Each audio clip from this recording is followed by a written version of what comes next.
All right, in this problem, we have the velocity function given.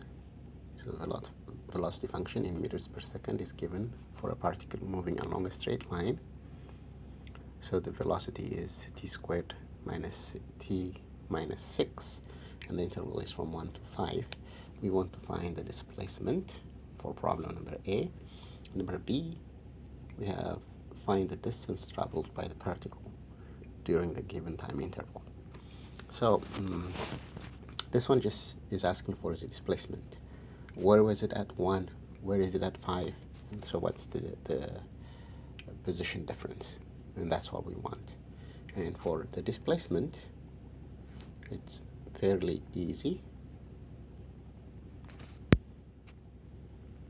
What we want to do is integrate from 1 to 5 of the velocity function t squared minus t minus 6 dt. This is t cubed over 3 minus t squared over 2 minus 6t. Evaluate that from 1 to 5. So plug in 5 for t, that's 5 cubed over 3 minus 5 squared over 2 minus 6 times 5. And then plug in 1. That's 1 cubed over 3 minus 1 squared over 2 minus 6 times 1. Okay, so let's figure this out. That's 125 over 3 minus 25 over 2 minus 30 minus 1/3, 1/2, 6. Okay, so 125 over 3 minus 25 over 2 minus 30 plus 1/3 plus 1/2. No. Let's clean this.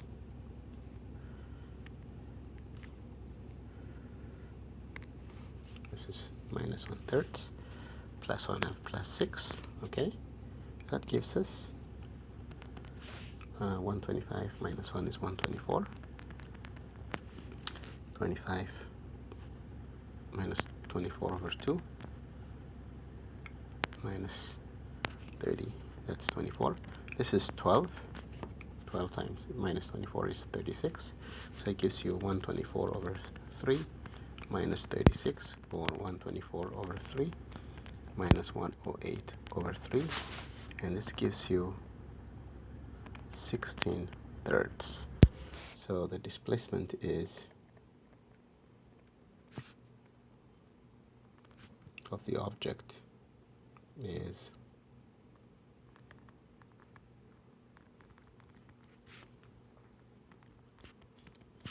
16/3 meters. Okay, so that's the final answer. For question number B, they want us the distance traveled. So that's a different problem. So when the object is moving forward, we count that. When the object is moving backwards, we count that. And so we count each distance and then add it.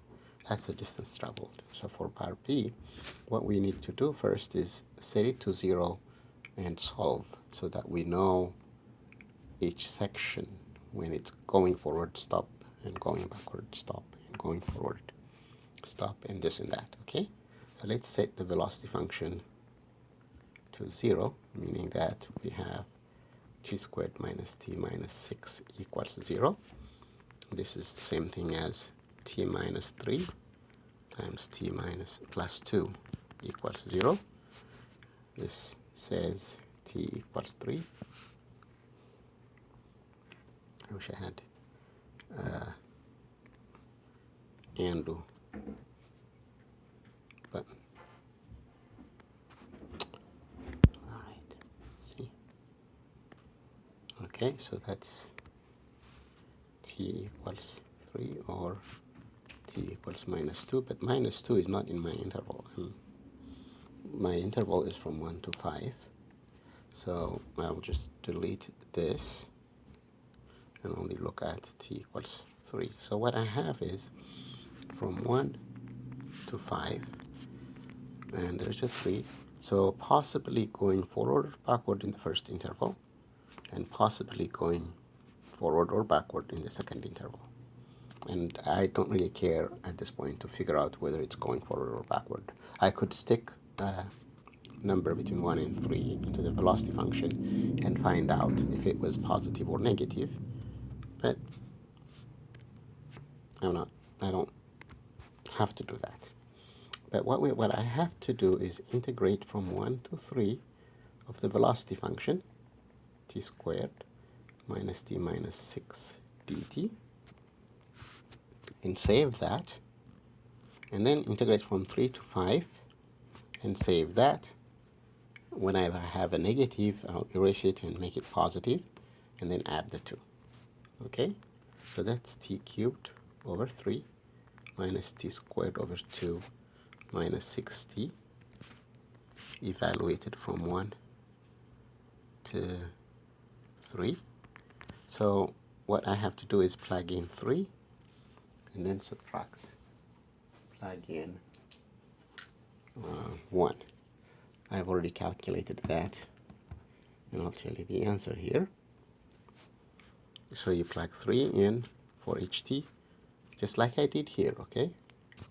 I don't want to repeat that same idea. So just like I did, we plug in 3 here, and then we plug in 1.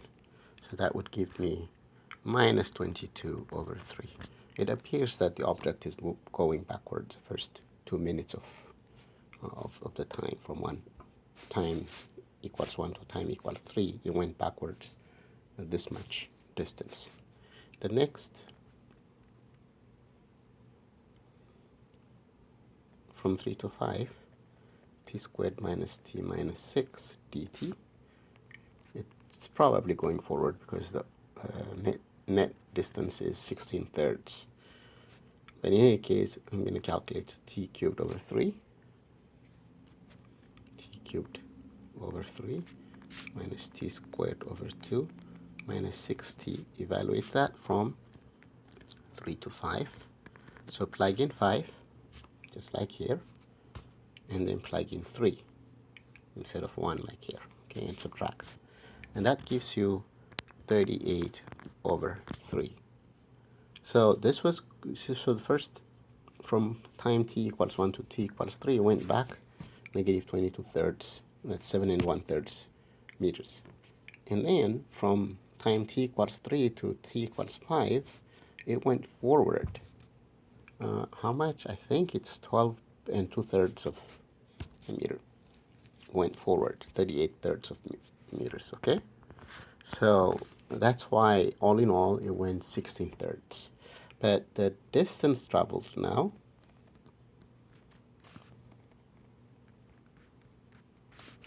is 22/3 plus 38/3. That's 60/3, or 20 meters.